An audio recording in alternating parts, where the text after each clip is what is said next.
Bismillahirrahmanirrahim. Assalamualaikum warahmatullahi wabarakatuh.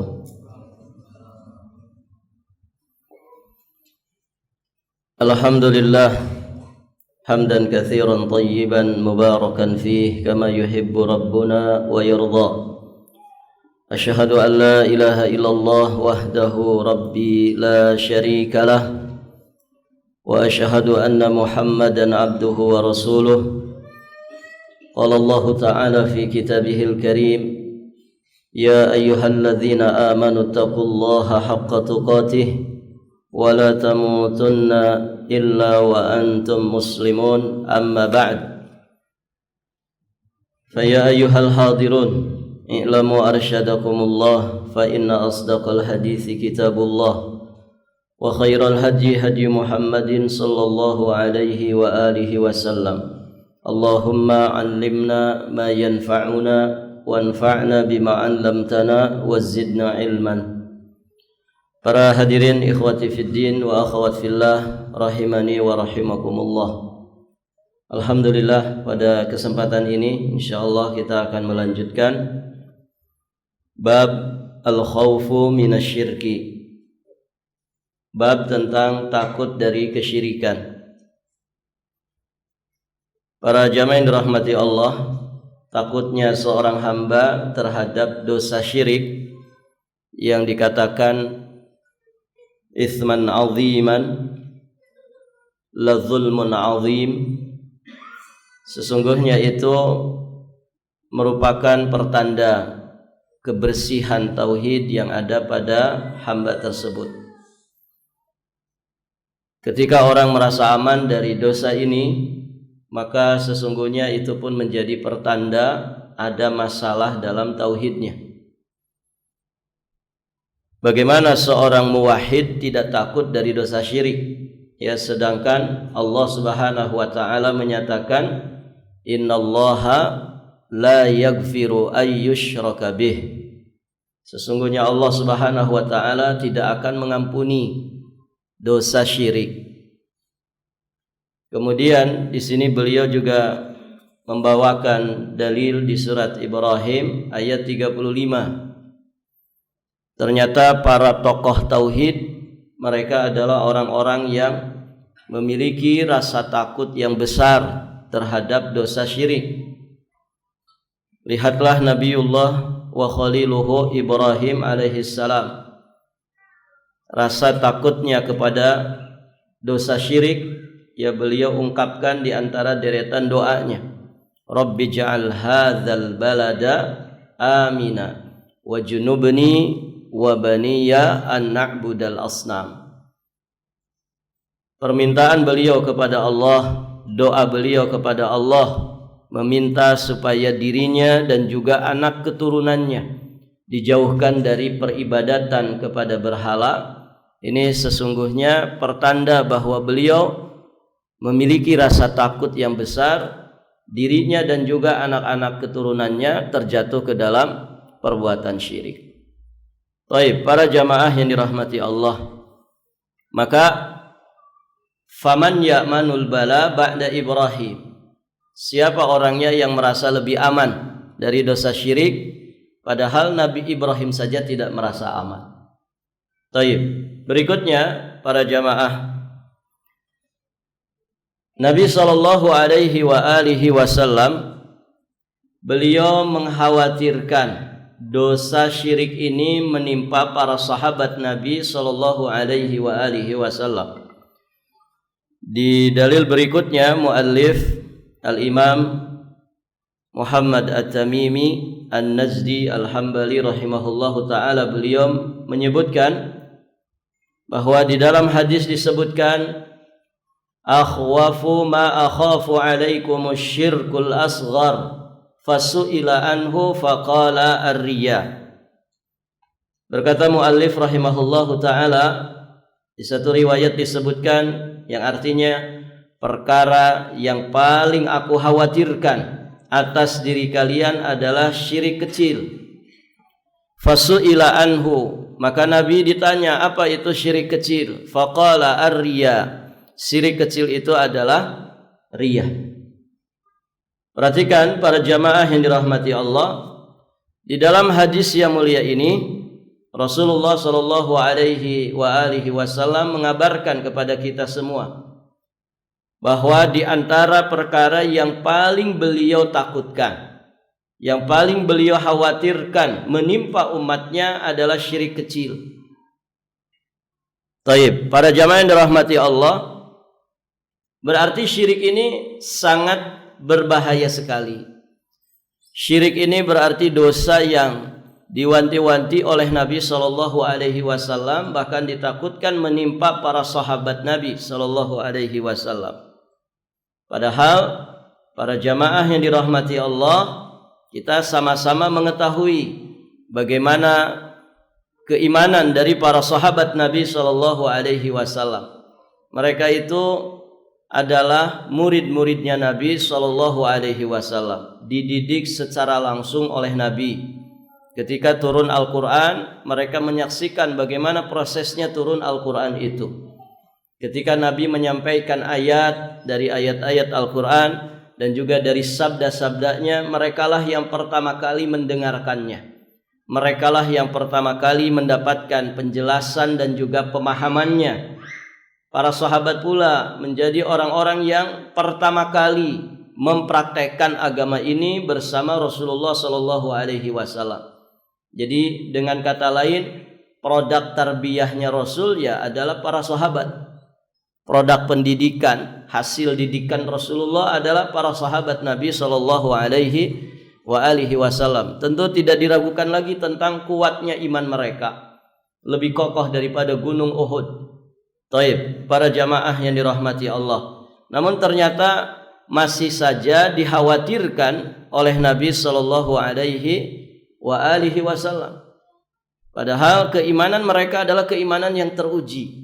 Ya, ujian keimanan yang menimpa para sahabat itu kalau dibandingkan dengan ujian keimanan yang menimpa kita nggak ada apa-apanya.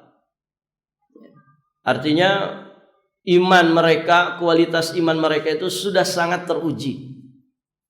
Tapi ternyata masih saja dikhawatirkan oleh Nabi sallallahu alaihi wasallam mereka tertimpa yang namanya syirik kecil.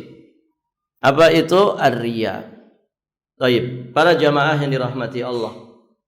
Dan ini sekali lagi ya gambaran bahwasannya Rasulullah dan juga para sahabat Nabi sallallahu alaihi wasallam sebagai tokoh ahli tauhid, mereka ternyata orang-orang yang memiliki rasa takut terhadap perbuatan syirik. Kita akan ambil beberapa pelajaran dari hadis yang mulia ini. Hadis ini para jamaah ada di musnadnya Imam Ahmad dan dinyatakan sahih oleh Imam Al-Albani rahimahullahu taala di dalam kitabnya Silsilah Al-Ahadits As-Sahihah, juga ada di Sahihul Jami'. Baik.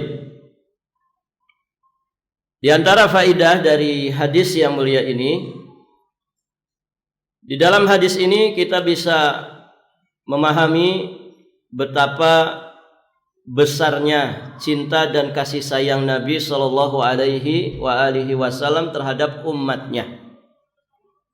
Kasih sayang Nabi kepada umat ini begitu besar sehingga tidak ada satupun sarana yang mengantarkan ke surga melainkan Nabi pasti sudah menjelaskannya, dan tidak ada satupun celah yang mengantarkan manusia ke dalam jurang neraka melainkan pasti Nabi telah memperingatkannya. Ini bukti kasih sayang yang begitu besar dari Rasulullah sallallahu alaihi wasallam terhadap umatnya. Pelajaran kedua, para jamaah yang dirahmati Allah, dari hadis ini juga kita bisa memahami bagaimana hasratnya Nabi yang begitu besar untuk memperbaiki keadaan daripada umatnya. Dan demikianlah seharusnya para pengikutnya. Dalam hidup ini, para jamaah yang dirahmati Allah, kita harus sama-sama berusaha, tidak hanya menempa diri dengan iman dan amal saleh, dengan kesolehan, tapi juga kita harus berusaha bagaimana memperbaiki keadaan di sekitar kita. Ikut berkontribusi untuk mensolehkan umat manusia, begitu ya. Jadi bukan hanya salih tapi muslih. Dia tidak hanya saleh untuk dirinya tapi menjadi muslih, orang yang punya peran untuk mensolehkan orang lain, setidak-tidaknya ruang lingkup yang paling dekat dengan kita, yakni anak istri kita, keluarga kita. Bagaimana kita menjadi pemimpin bagi mereka yang membimbing ke jalan surga Allah Subhanahu wa taala. Ikut berusaha untuk mensolehkan anak dan juga istri atau anggota keluarga yang lainnya. Taib para jamaah. Nah, itulah Rasulullah sallallahu alaihi wasallam. Hasratnya begitu besar, ambisinya begitu besar untuk selalu memperbaiki keadaan umatnya. Kemudian para jamaah yang dirahmati Allah, di sini juga kita bisa memahami bahwa syirik itu ada dua jenis. Ada syirik kecil, ada syirik besar. Ini ditinjau dari sisi besar kecilnya. Maka syirik ada dua, ada syirik besar, ada syirik kecil. Barakallahu fikum. Kita sering sampaikan para jamaah bahwa istilah kecil dan besar ya bukan untuk yang kecil diremehkan, yang besar baru diperhatikan. Bukan. Sebagaimana dosa, para ulama membagi dosa itu ada dosa besar, kabairudz dzunub, ada dosa kecil, shaghairudz dzunub. Nah, itu maksudnya bukan yang kecil itu berarti diremehkan saja karena dosa kecil. Ini kan cuman syirik kecil. Jadi bukan itu maksudnya. Maksud pembagian ini adalah untuk membedakan, ya, untuk membedakan hukumnya nantinya. Karena tentu hukuman atau akibat dari syirik besar dengan syirik kecil itu berbeda, sebagaimana di ayat yang kemarin kita bahas. Para ulama memperbincangkan tentang syirik yang dimaksud di ayat surat An-Nisa itu, bahwa Allah tidak akan mengampuni dosa syirik. Apakah masuk di dalamnya syirik kecil juga? Begitu kan? Baik, para jamaah yang dirahmati Allah, ternyata sebagian menyatakan termasuk di dalamnya syirik kecil, tidak akan diampuni. Namun ternyata lebih ringan dari sisi apa?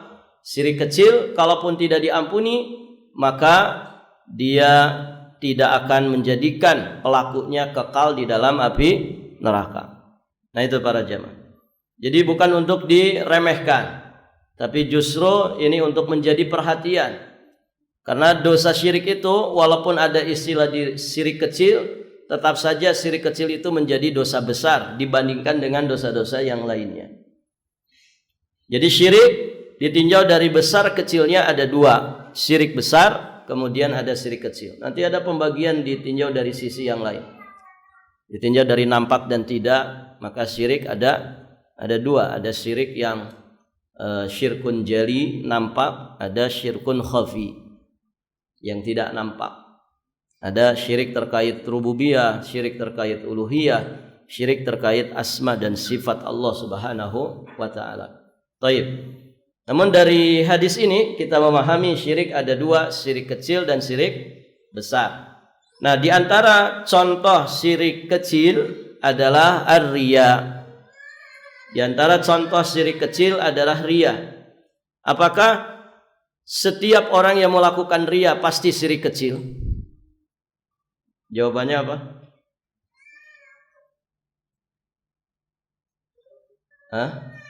Kalau riyanya orang munafik, syirik kecil atau syirik besar?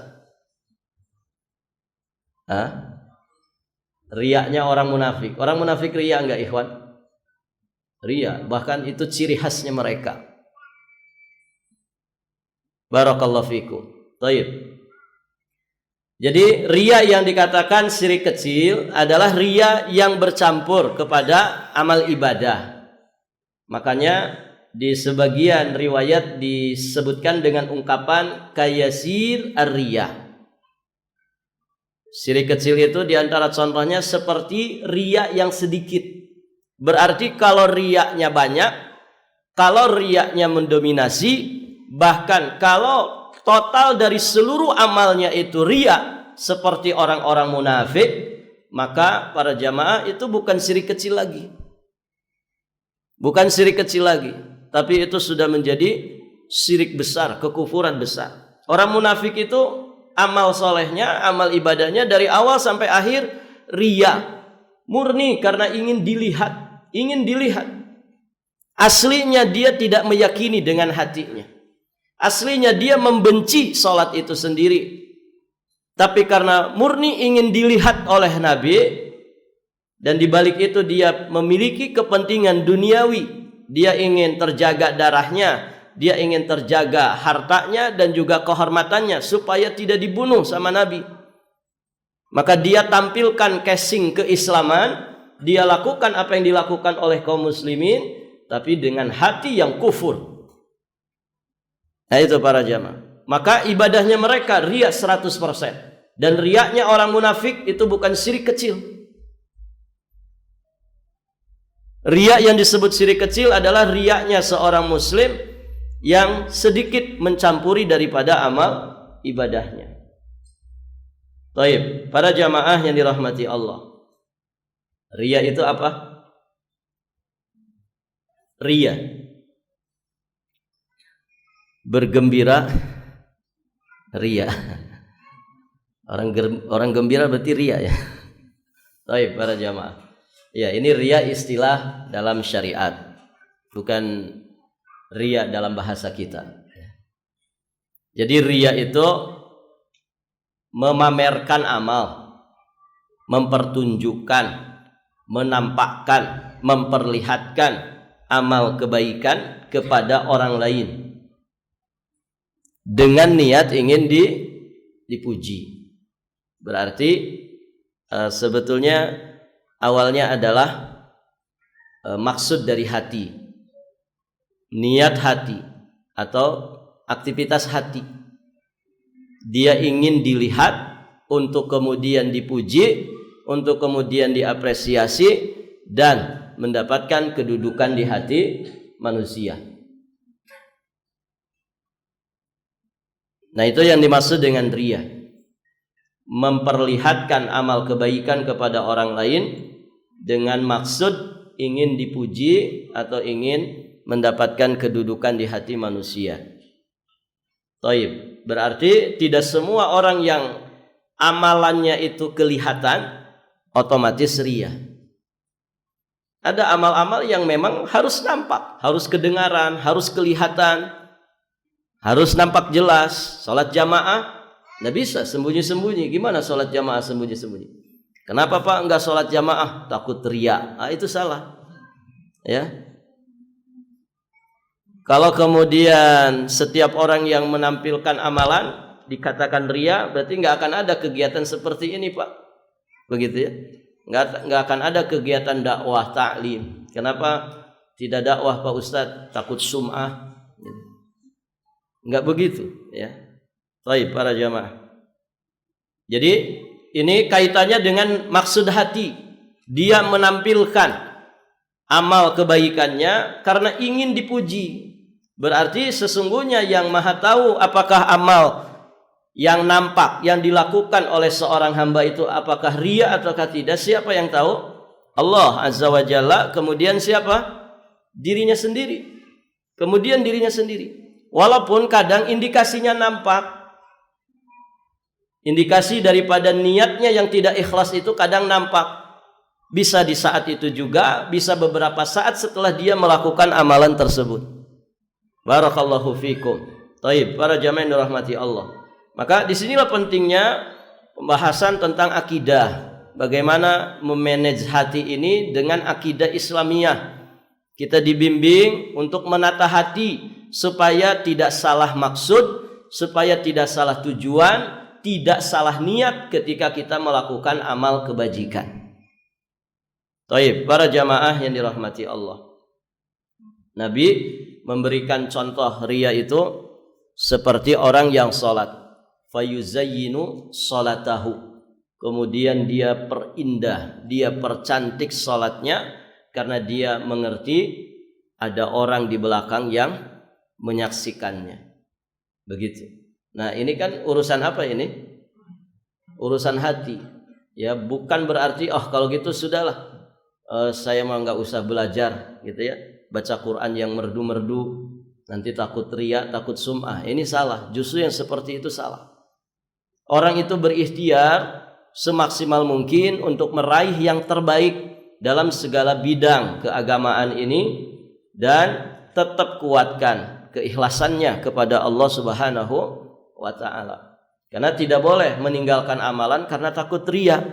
Tidak boleh kita meninggalkan amalan karena takut sum'ah. Bismillah, kerjakan sebaik-baiknya sesuai dengan petunjuk Allah dan Rasulnya.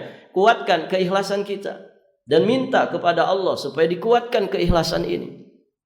Nah, itu para jamaah yang dirahmati Allah. Ya, banyak ya contoh-contoh riya itu. Riya pada penampilan, begitu ya. Ada orang menampilkan menampilkan badan yang loyo, ya, badan yang loyo, lemes, lunglai, begitu ya. Mata rada beler, begitu kan?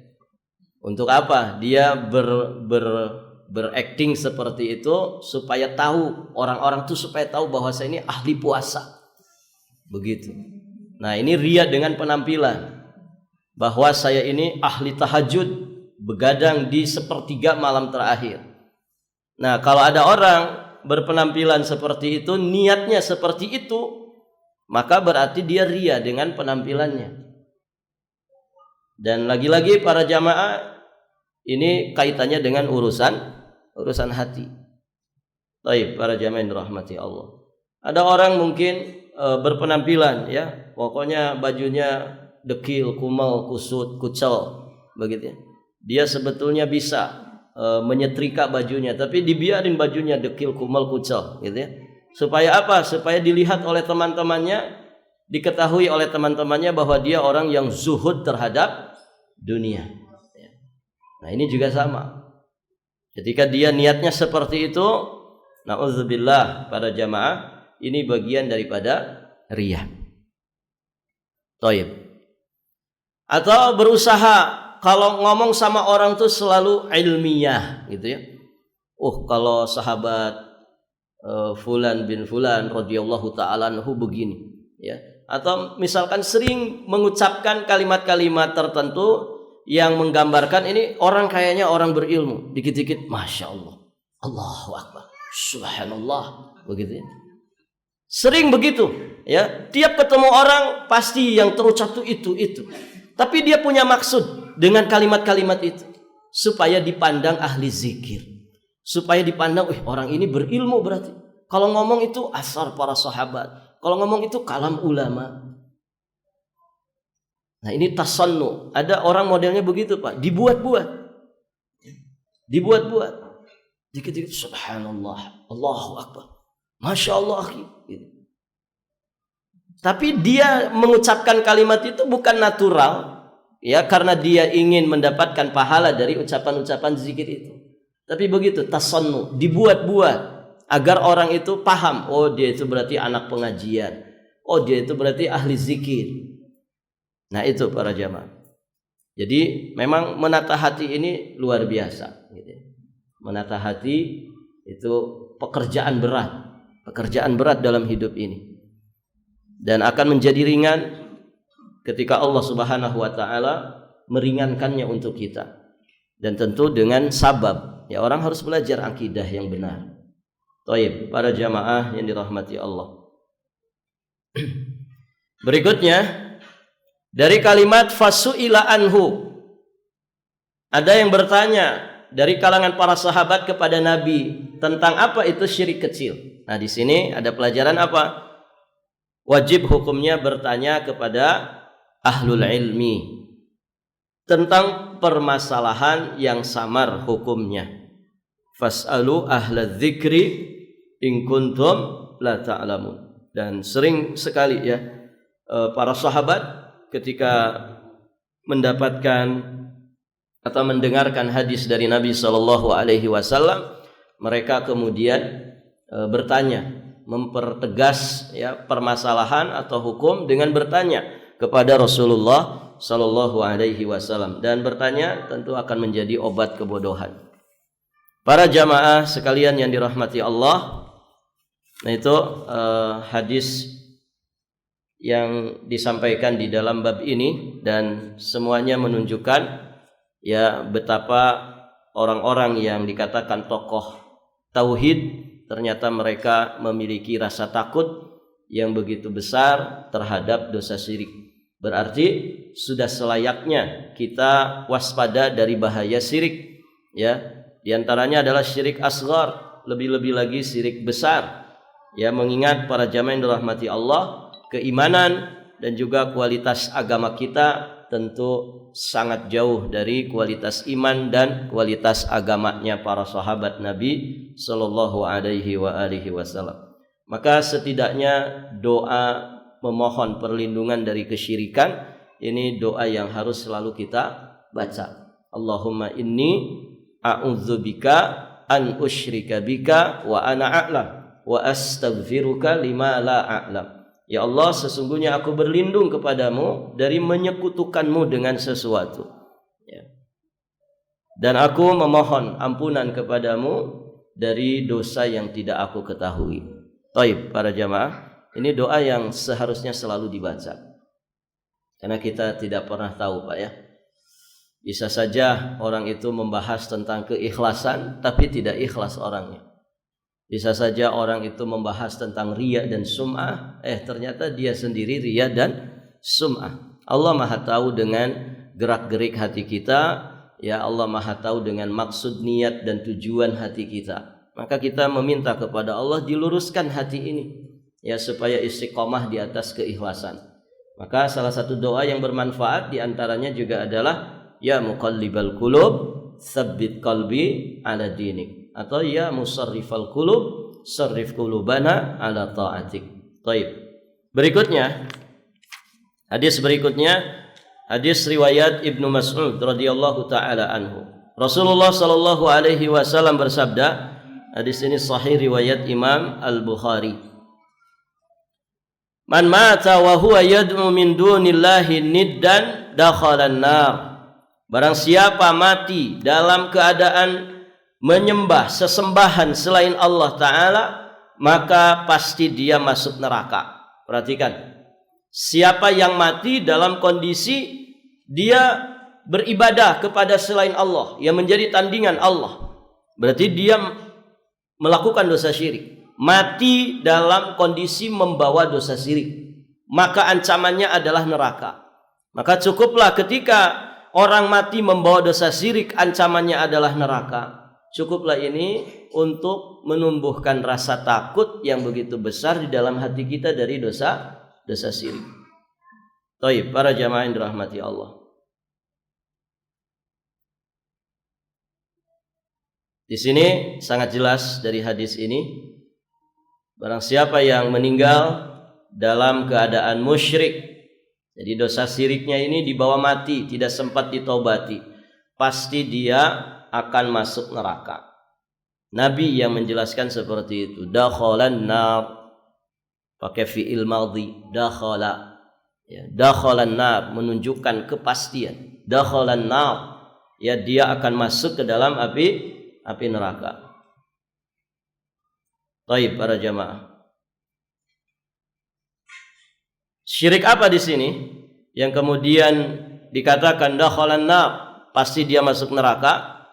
Para ulama menjelaskan semua jenis syirik, termasuk syirik kecil, masuk di dalam hadis ini.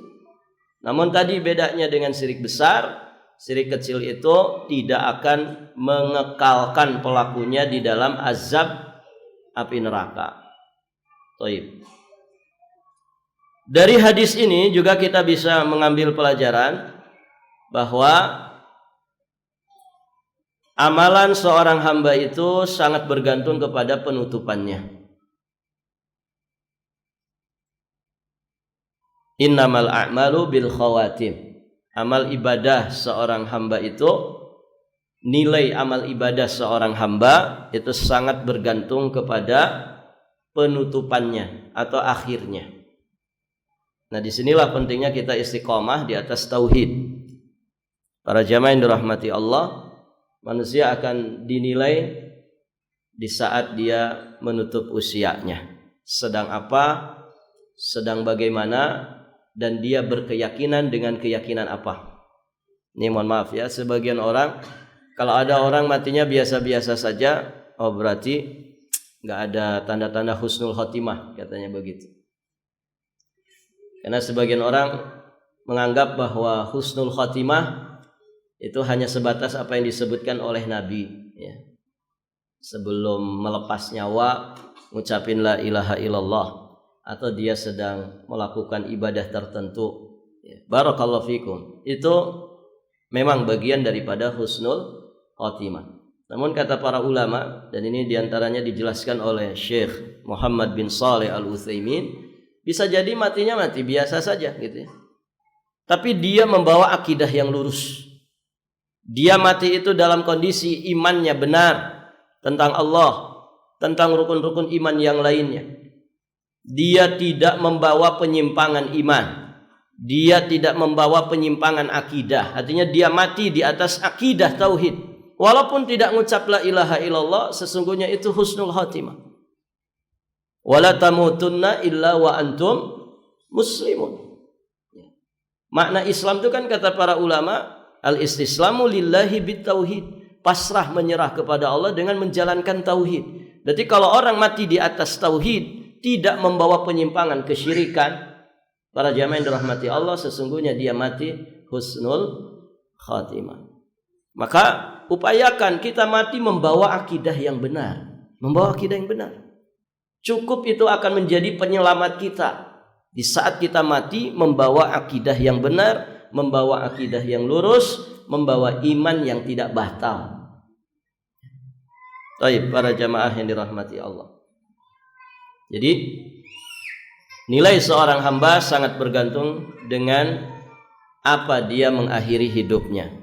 Ini diambil dari man mata wa huwa yad'u min dunillahi niddan. Kalau orang mati kemudian yang dibawa itu adalah penyimpangan akidah, dosa syirik, maka dakhalan nar.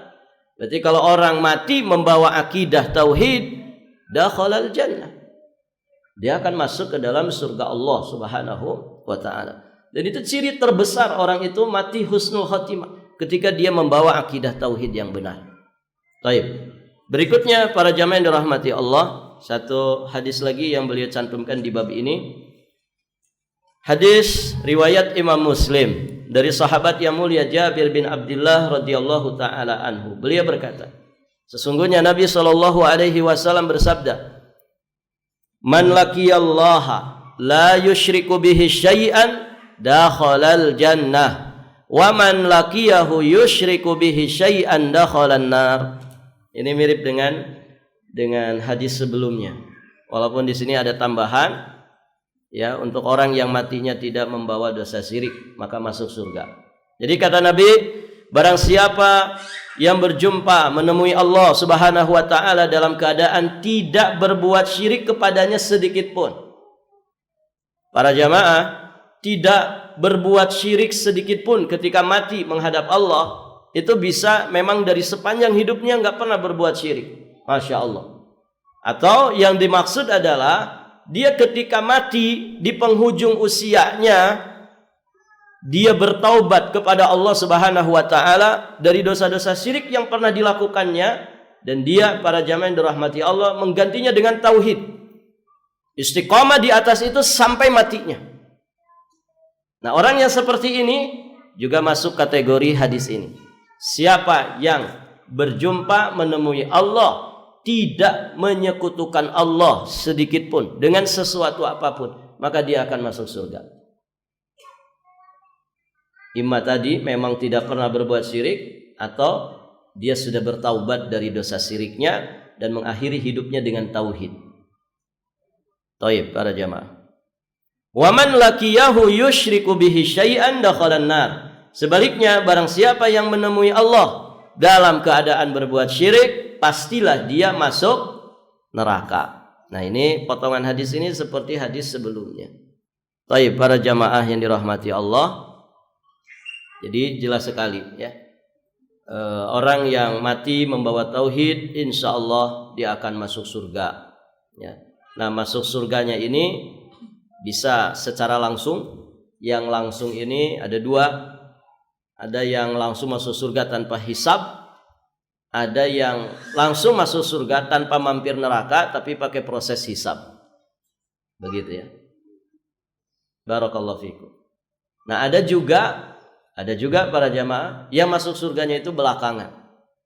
Maksudnya ya dia dosa syirik tidak bawa. Artinya mati dalam kondisi tidak membawa penyimpangan akidah. Dia tidak membawa dosa syirik. Tapi dia punya dosa-dosa yang lain yang ternyata belum ditaubati. Nah, kemarin kita bahas dosa besar yang dibawa mati, hukumnya di akhirat di bawah kehendak Allah. Insya'a ghafara lahu, jika Allah berkehendak mengampuninya maka terampuni dan dia masuk surga. Jika Allah berkehendak mengazabnya, tidak mengampuninya, maka Allah akan mengazabnya. Jadi 3 ya, model orang masuk surga itu 3. Ada yang langsung tanpa hisab, tanpa azab, ya. Ada yang langsung tapi pakai proses hisab. Ada yang nanti masuk surga tapi dengan proses azab dulu di dalam api neraka. Siapa ini yang diazab di dalam api neraka untuk akhirnya diangkat ke surga? Mereka yang iman dan Islamnya sah menurut penilaian Allah, tapi mereka punya dosa besar yang Allah berkehendak tidak mengampuninya, sehingga mereka diazab. Oh, berarti ada pelaku dosa besar yang kemudian dosa besarnya diampuni? Ada pelaku dosa besar yang kemudian Allah kehendaki dosa-dosa besarnya itu Allah ampuni. Imma dengan wasilah syafaat, atau memang kualitas dari tauhidnya yang mengalahkan bobot dosa besarnya. Nah, itu para jamaah. Nah, itulah yang proses dengan masuk surganya proses hisab. Nah, orang yang diproses dengan proses hisab itu bisa jadi diantaranya adalah pelaku dosa besar yang kemudian Allah berkehendak dosa besarnya itu diampuni sehingga dia selamat dari siksa api neraka. Tentu dari 3 model masuk surga ini, pengennya yang mana, Pak? Pengennya yang pertama ya. Amin ya rabbal alamin, insyaallah. Baik. Tapi saingannya Abu Bakar As-Siddiq ini. Baik, para jamaah. Iya, cita-cita itu kan harus tinggi, Pak ya. Cita-cita itu harus tinggi. Ya, kalau membidik, bolehlah kita membidik yang itu. Nanti kan kalaupun meleset ya ke tingkat bawahnya sedikit begitu. Begitu ya. Jangan membidik yang enggak apa-apalah membidul ke neraka. Jangan. Nanti kalau kebablasan di neraka bagaimana gitu ya. Taib para jamaah. Semoga Allah mudahkan. Taib. Para jamaah yang dirahmati Allah, dari hadis ini kita bisa mengambil pelajaran tentang penetapan adanya surga dan neraka. Jadi surga neraka itu bukan hayalan. Surga dan neraka itu hak, beneran adanya. Ya, bukan hayalan seperti yang dikatakan oleh sebagian orang, ya. Katanya surga neraka itu hayalannya orang-orang Arab aja katanya. Begitu kan? Ada orang berkata seperti itu. Na'udzubillah, summa na'udzubillah. Surga neraka itu loh Pak, bagian daripada rukun iman. Iman kepada yaumul akhir. Bagaimana kalau orang tidak yakin dengan surga dan neraka? Katanya itu hayalannya orang-orang Arab saja. Dari mana Anda mengatakan seperti itu? Kalau Anda ya bukan sebagai muslim, KTP-nya bukan muslim, ya itu urusan Anda, orang kafir berarti kan. Tapi yang jadi masalah Anda KTP-nya Islam, bahkan mengaku cendekiawan muslim. Dari mana ini? Islam yang mana yang model begini? Tidak yakin dengan surga dan neraka. Katanya itu hayalannya orang-orang Arab saja. La haula wala quwata illa billah. Baik para jamaah. Kemudian dari hadis ini juga sebagaimana hadis sebelumnya, nilai amal ibadah seorang itu bergantung dengan apa dia mengakhirinya. Kemudian barang siapa yang mati di atas tauhid, maka pasti dia akan masuk surga ya. Kalaupun tidak masuk surga langsung, dia tidak akan kekal di dalam siksa api neraka. Itu hebatnya tauhid, Pak. Sesungguhnya kalau orang punya tauhid yang sah menurut penilaian Allah, cukup dikatakan betapa istimewanya tauhid itu ketika menyelamatkan manusia dari kekalnya siksa api neraka. Luar biasa. Karena berarti dia finishnya di surga. Ya. Itu sesungguhnya sudah luar biasa, keutamaan yang sangat luar biasa. Bagaimana lagi kalau kemudian dukhulul jannah bi ghairi hisabin wala azab. Ya. Nah itu para jemaah. Dan jelas juga dari hadis ini, siapa yang mati membawa dosa syirik, maka dia pasti akan masuk neraka. Barakallahu fikum. Sampai di sini pelajaran kita. Alhamdulillah bab ini sudah selesai kita bahas. Nanti kita masuk di bab berikutnya tentang dakwah kepada syahadat la ilaha illallah. Baik, ini kita bahas di kesempatan berikutnya insyaallah.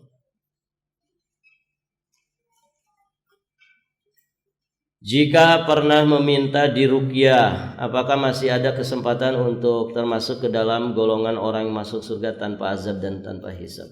Iya. Para jamaah yang dirahmati Allah, kalau pernah meminta diruqyah, ini sesungguhnya diperbincangkan oleh para ulama. Ya. Tidak sampai haram para jamaah. Orang itu meminta diruqyah. Tolong akhi ruqyah anak pengen sembuh, pengen ibadah dengan baik dan benar, supaya tidak diganggu terus sama setan. Ini tidak sampai haram, tidak sampai.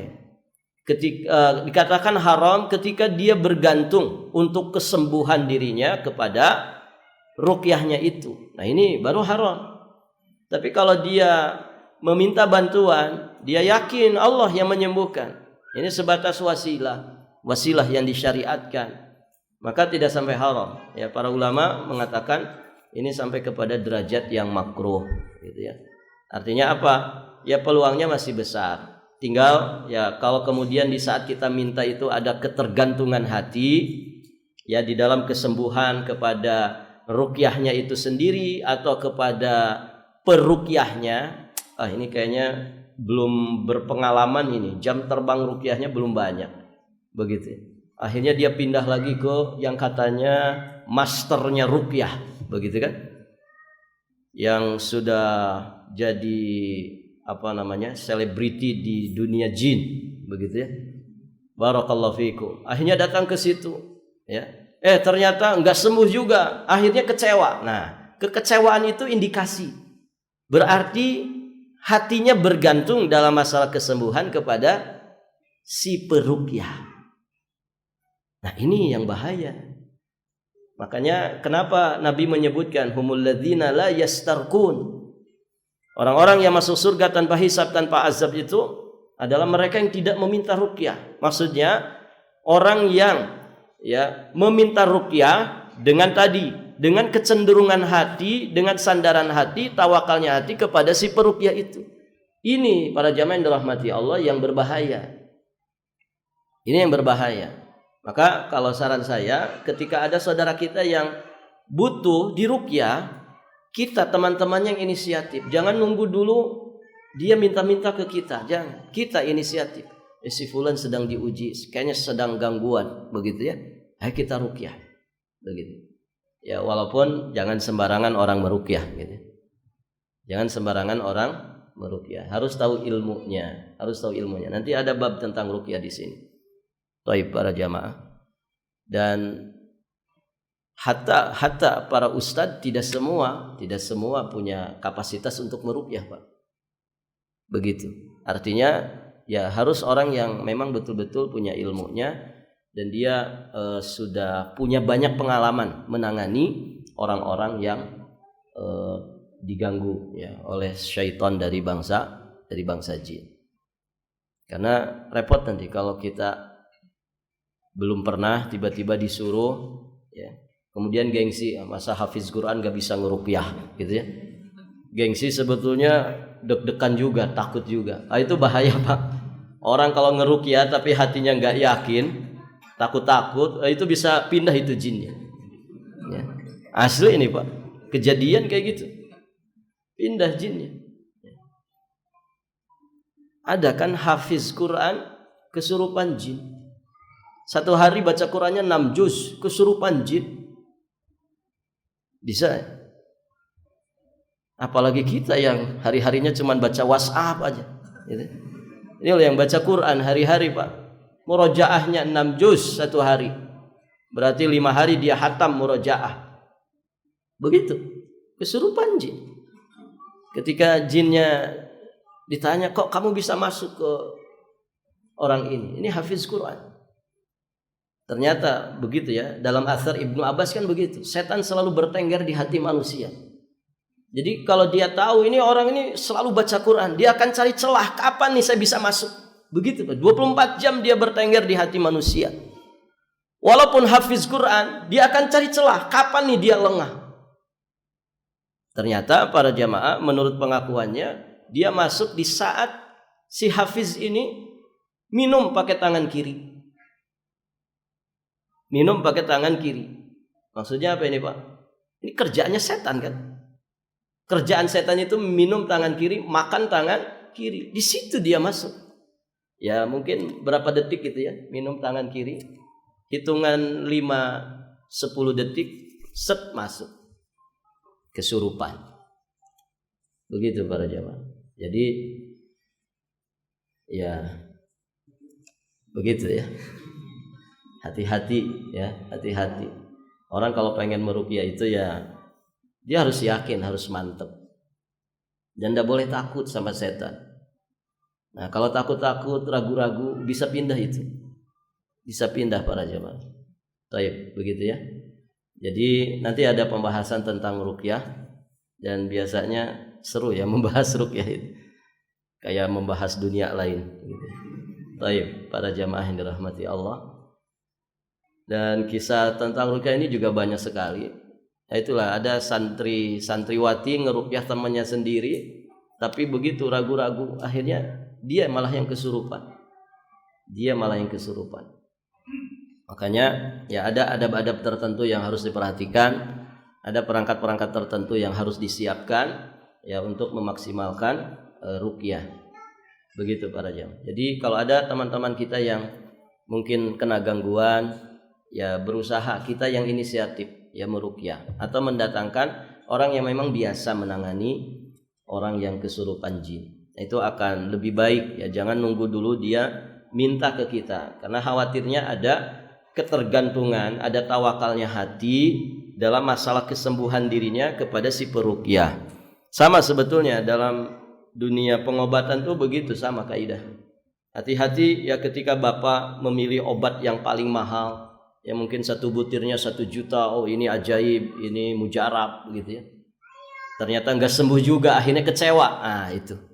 Kekecewaan kita itu indikasi, oh berarti kita menyandarkan kesembuhan ke obat mahal ini. Kalau orang itu muwahhid, tawakalnya benar, ya dia enggak akan kecewa. Toh yang menyembuhkan dan mendatangkan, menjadikan orang itu diuji dengan sakit siapa? Allah. Wa idza maridtu fahuwa yashfini, kan begitu kata Nabiullah Ibrahim. Apabila aku sakit, dialah Allah yang menyembuhkan penyakit itu. Jadi jangan bersandar kepada sabab kesembuhan. Itu hanya sabab saja. Kalau Allah tidak mengizinkan, gak akan berpengaruh. Gak akan berpengaruh. Mau ya dokternya sespesialis apapun, rumah sakitnya secanggih apapun, mau obatnya semahal apapun, kalau Allah belum berkehendak sembuh, gak akan sembuh ya. Nah itu para jamaah. Baik, kita cukupkan sampai di sini. Semoga apa yang disampaikan bermanfaat. Kita tutup dengan doa kafaratul majlis. Subhanakallahumma bihamdik, asyhadu an la ilaha illa anta astaghfiruka wa atubu ilaik. Assalamualaikum warahmatullahi wabarakatuh.